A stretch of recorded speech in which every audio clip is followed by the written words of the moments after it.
Number 1. It's cheap. According to the biennial World Economic Forum (WEF) Travel and Tourism Competitiveness Report, India ranks 10th best for price competitiveness.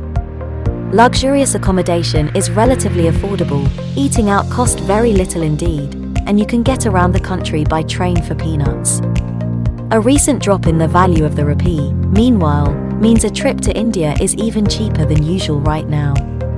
The pound currently buys around 6% more Indian currency than it did a year ago.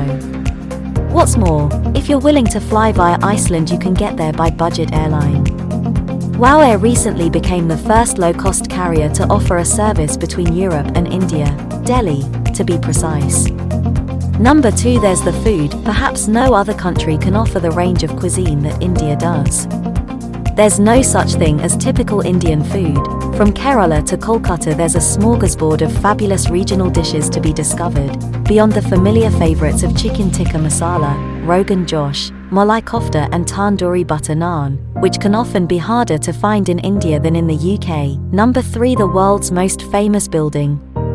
The Taj Mahal is the most recognizable building in the world and arguably the most beautiful, writes Telegraph Travel's India expert, Gil Charlton, in her guide to visiting it. The architecture is sublime, but it is the story that the stones embody that draws 7 million visitors each year.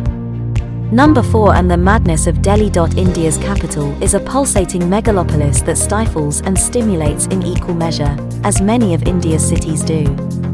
But bear with this seething settlement and it will slowly reveal a side you may not have expected. Discover leafy parks with their early morning yoga classes, get lost in its dusty bookshops, wander around its lavish Hindu temples, listen to the call to prayer echo from time-worn mosques, shop at bustling markets, go to a comedy club and take in a Bollywood show. Number 5. You can witness the Wagah border ceremony. Since 1959, at the frontier between India and Pakistan, border guards from both nations have engaged in a bizarre border ceremony that, according to Jack Palfrey, a recent visitor, evokes the poise and elegance of ballet and the showmanship and aggression of professional wrestling.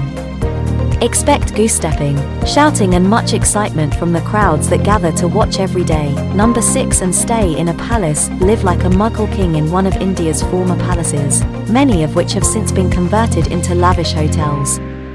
There are so many to choose from. Find some inspiration further below. Number 7. The wildlife is incredible.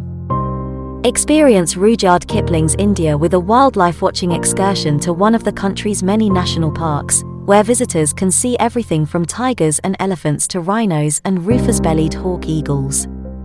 Notable parks include Ranthambore, Pench, Kanya and Bandhavgarh. Number 8. Indian art is resurgent. According to the Telegraph's arts editor, Alistair Smart, these are exciting times for Indian art, which is going through something of a renaissance, led by creatives in Mumbai. Read all about it in his dispatch from the steamy Indian city. Number 9. There are wonderful railway journeys. Nothing quite compares with traveling around India by train, an experience that engenders wonder, nervous anticipation and heady exhilaration in equal measure. The Darjeeling Himalayan Railway, a UNESCO World Heritage Site that winds through the narrow streets of Darjeeling, is an obvious highlight, but there are many others. Number 10. You can cruise Kerala's backwaters. Kerala's backwaters are a maze of winding rivers, canals and lakes stretching nearly 50 miles, and they are best explored on one of the old rice barges, which were formerly used for transporting grain but have since been converted to ferry tourists around. Number 11. Or witness Varanasi. Varanasi is India for the experienced, writes Gil Charlton. Its crowded narrow alleys can induce claustrophobia even in seasoned travelers. Mourners carry their dead on biers to the burning terraces above the river. Holy men and pilgrims bathe in the frankly filthy waters upstream and consult astrologers and palm readers. And cows, goats and ragged children scavenge for scraps on the ghats, the flights of steps down to the Ganges. Not for the faint-hearted then, but quite a spectacle. Number 12. There's a golden triangle. The cities of Delhi, Agra and Jaipur are known as the Golden Triangle because of their cultural splendor. These cities form the basis of the classic tour of northern India, which includes the iconic Taj Mahal and Ranthambore National Park. Number 13, you can hike the Himalayas. Though the star attraction of the Himalayas, Mount Everest, lies many hundreds of kilometers away from India, on the frontier between Nepal and China, the Indian portion of this epic mountain range offers many attention-grabbing vistas and fine hiking. Or spend a little time in the foothills. Rishikesh, the North Indian town on the Ganges, often called the yoga capital of the world, became world famous thanks to the Beatles, who came to stay 50 years ago, and, with no undue rush, it's now making the most of its celebrity connection. The focus is an intriguingly alternative tourist attraction, the remains of the ashram run by Maharishi Mahesh Yogi, a man with a winning line in charisma and a seriously straggling beard.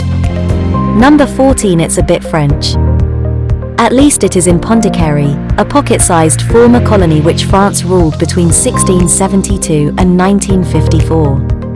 They left a legacy that reveals itself in surprising ways, wrote Mick Brown after a visit. The long, sweeping promenade, the Rue de la Marine, that borders the Bay of Bengal carries echoes of Deauville or Biarritz. The street signs would be at home in any French provincial town, and this is the only place in India where the police wear red capes. Number 15, there's a slice of paradise. Goa is lovely, but if you want swaying palms, golden sand and turquoise waters, then head to the Havelock Islands. Floating in the Bay of Bengal, this tropical archipelago offers perhaps the best diving in India and is, by most definitions of the word, paradise. Number 16, you can watch a game of cricket. Cricket is a national obsession in India. From dusty parks to mega stadiums, the game is played with gusto across the country. There are excellent cricket grounds in most of the main cities, but for something extra special head to the HPCA Stadium in Dharamshala, which, incidentally, is where the exiled Dalai Lama lives.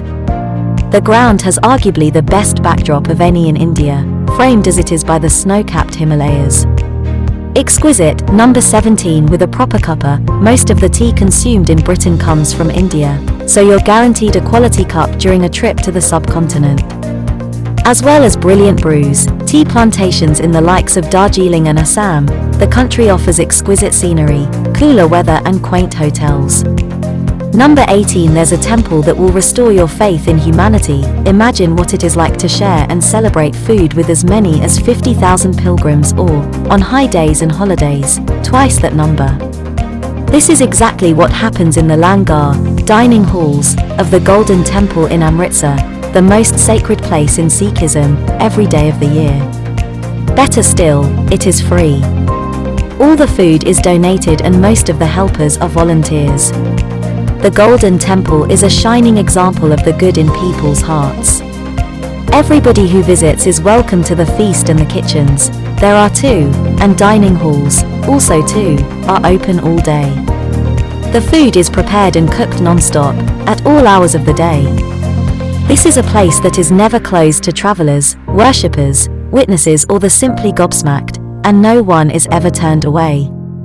Number 19, a very boozy literary festival. Jaipur is rightly famous for its fine architecture. Hawa Mahal is utterly magical, and a trip to Galtaji, known as Monkey Temple, thanks to the troops of macaques that wander it, is a must, but it is also home to a rather raucous literary festival. It's larger, louder, brighter and more bombastic than any festival I've ever attended, with drums, dancing, non-stop food and drink and unbelievably exotic parties thrown in forts and palaces, said the author Anthony Horowitz. The flow of alcohol reaches Hemingway proportions. Quite frankly, it makes Hay or Edinburgh look like afternoon tea with the vicar.